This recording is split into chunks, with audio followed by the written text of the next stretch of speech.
स्वागत है आप सबका कॉमिक स्टार चैनल पे। तो चलिए शुरू करते हैं। तिरंगा की पहली कॉमिक्स दंगा, जिसमें तिरंगा का ओरिजिन बताया जाता है। तो चलिए शुरू करते हैं। अब ना खेली जाएगी पाप की होली, ना अब बहेगी खून की गंगा। सिर पर अपने कफन बांधकर रक्षक बन आया है तिरंगा। यह कहानी है कानून के उस रक्षक की जो फर्ज को अपनी जान से ज़्यादा बढ़कर चाहता है, जिसके लिए फर्ज की राह में जान देना गौरव की बात है। यह कहानी है उसकी पाप और भ्रष्टाचार से भरी इस दुनिया में जिसका ईमान पहाड़ों के मानंद अडिग है। यह कहानी उसकी है जिसे हिंदू, मुसलमान, सिख, ईसाई होने में नहीं बल्कि इस बात पर गर्व है कि वह भारतीय है। यह कहानी है सारे जहां से अच्छे हिंदू सीता के बेटे की, जिसका नाम है तिरंगा। नोट: प्रस्तुत कॉमिक्स के सभी पात्रों एवं घटनाएं काल्पनिक है, किसी जीवित अथवा मृत से इसका कोई संबंध नहीं है। कॉमिक्स में दिल्ली का वर्णन केवल तथ्य को विश्वसनीय बनाने के लिए किया गया है। कॉमिक्स का उद्देश्य मात्र मनोरंजन है। दिल्ली: देश में कानून व्यवस्था और अमन शक्ति को कायम रखने की योजनाएं यहीं बनाई जाती है, लेकिन इसी दिल्ली के किसी कोने में देश को आग में झोंक देने वाली योजनाएं भी परवान चढ़ती है। तुम सिर्फ 4 घंटे के लिए आज़ाद हुए हो हबशी। इन 4 घंटों में तुम्हें अपने साथियों के साथ मिलकर भारत नगर कॉलोनी में वह आग लगानी है जिसमें पहले दिल्ली और फिर पूरा देश झुलस उठे और उसके बल पर हम अपनी राजनीति की रोटियों को आसानी से सेक सकें। इस काम को करने के लिए तुम्हें जितने हथियार और रुपयों की ज़रूरत पड़ेगी वह तुम्हें मिल जाएंगे।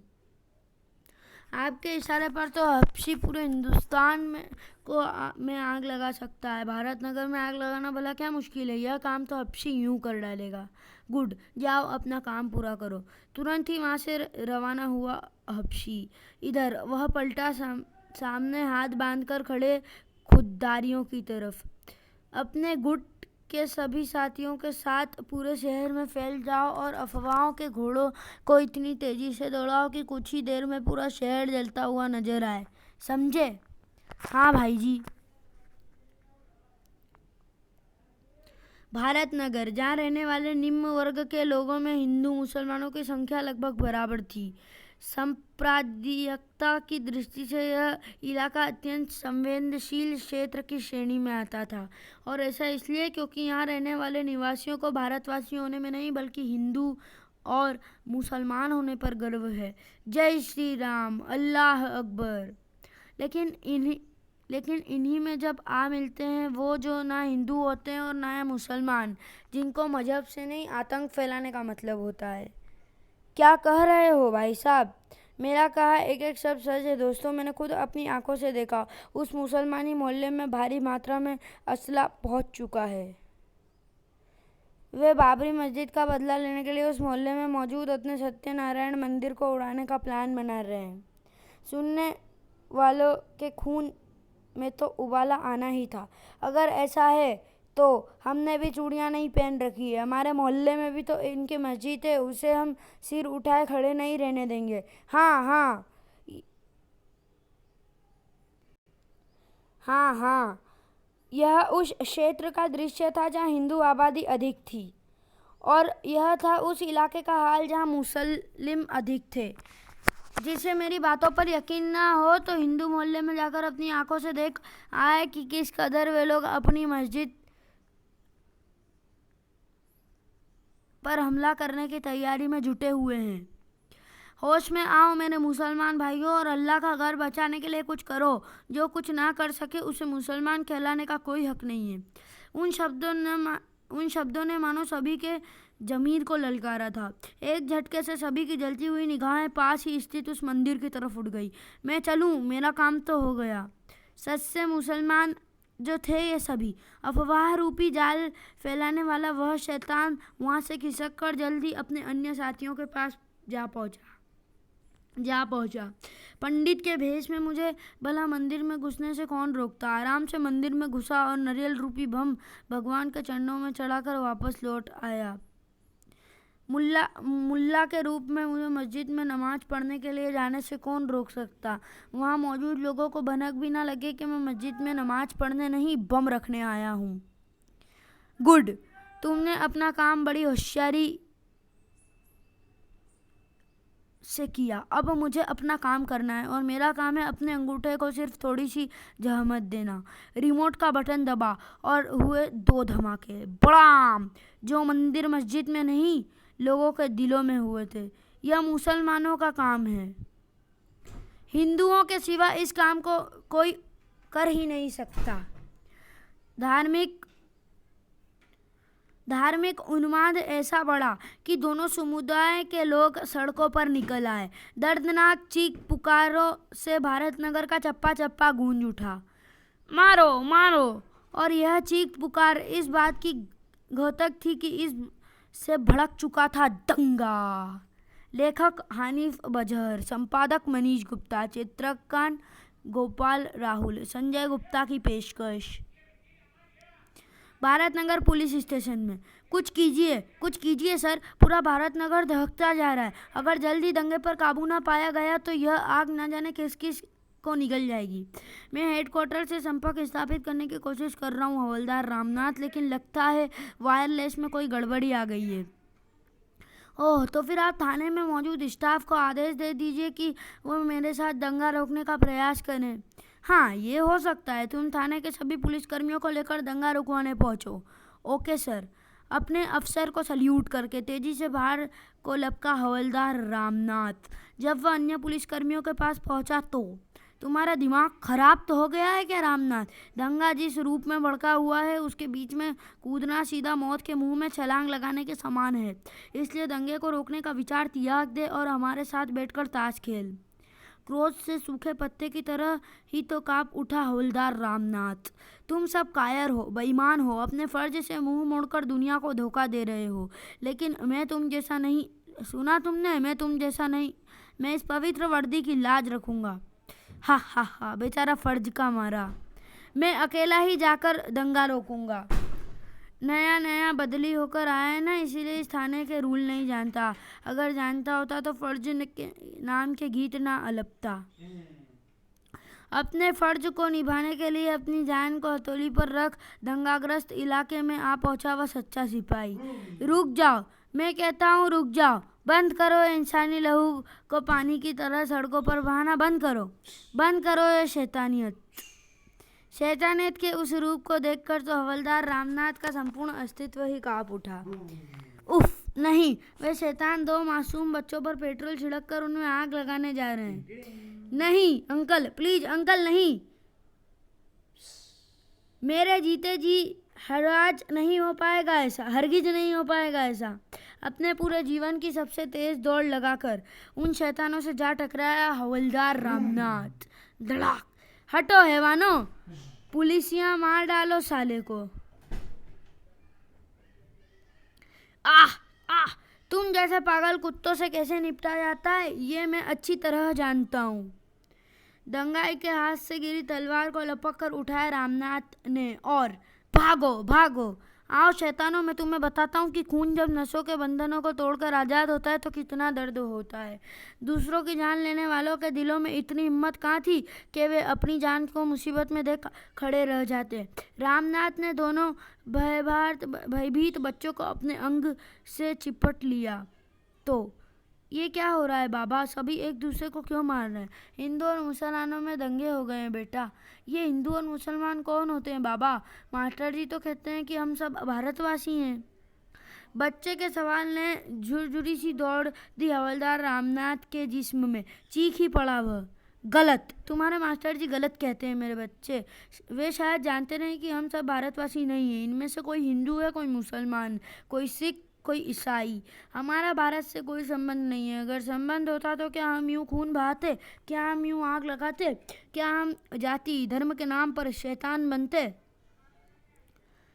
शैतान, ये शैतान वही होता है ना बाबा जिसे हम कॉमिक्सों और कहानियों में देखते पढ़ते हैं। हाँ वही मेरे बच्चे, उसी शैतान की बात कर रहा हूँ मैं। लेकिन वह शैतान आज सिर्फ कॉमिक्सों और किस्से कहानियों में ही नहीं रह गया, आज वह सड़कों पर उतर आया है। जाति धर्म और भाषा के लिए लड़ते इन इंसानों के रूप में। अरे, और उसके चौंकने का अरे अचानक बिच्छू कांटे सा चौंका हवलदार रामनाथ, और उसके चौंकने का कारण था वह चेहरा। हप्शी? हप्शी उस वैन में कैसे? उसे तो हवालात में बंद होना चाहिए था। मैंने उसे अपने हाथों से वहाँ बंद किया था। क्या रहस्य है ये? मुझे थाने में जाकर पता करना चाहिए। दोनों बच्चों को एक घर में सुरक्षित छोड़कर जब वह पुलिस स्टेशन पहुंचा। हप्शी यहाँ साहब के साथ? आओ आओ हवलदार रामनाथ, लगता है चौक पर मुझे देखने के बाद वहाँ से भागते हुए सीधा यहीं आ रहे हो। पुराना जिस्म थक गया होगा, लो ये ड्रिंक्स ले लो। रामनाथ का सारा माजरा समझने में एक पल भी तो नहीं लगा। इसका मतलब हप्शी को जानबूझकर हवालात से रिहा किया गया है ताकि ये खुलेआम दंगा भड़का सके। लेकिन कोई इसे पहचान कर इस पर दंगा भड़काने पर इल्ज़ाम लगाए तो यह दलील दी जा सके कि हप्शी तो हवालात में बंद था। काफ़ी समझदार हो रामनाथ, सब कुछ एक पल में ही समझ जाते हो। लेकिन यह बात दूसरों को मत समझाना, क्योंकि इससे तुम्हें कुछ नहीं मिलने वाला, जबकि दबाने में लाखों का फ़ायदा है। 1 लाख ठीक रहेगा ना तुम्हारे लिए? इसी के साथ भड़क उठा हवलदार रामनाथ। रिश्वत की हड्डी मेरे सामने मत फेंक, क्योंकि इस हड्डी को वे कुत्ते खाते हैं जो अपना ज़मीर, अपना ईमान और यहाँ तक कि अपने देश तक को बेचने के लिए तैयार हो जाते हैं। और उन कुत्तों की नस्ल में तुम भी आते हो, SHO पाल कुमार।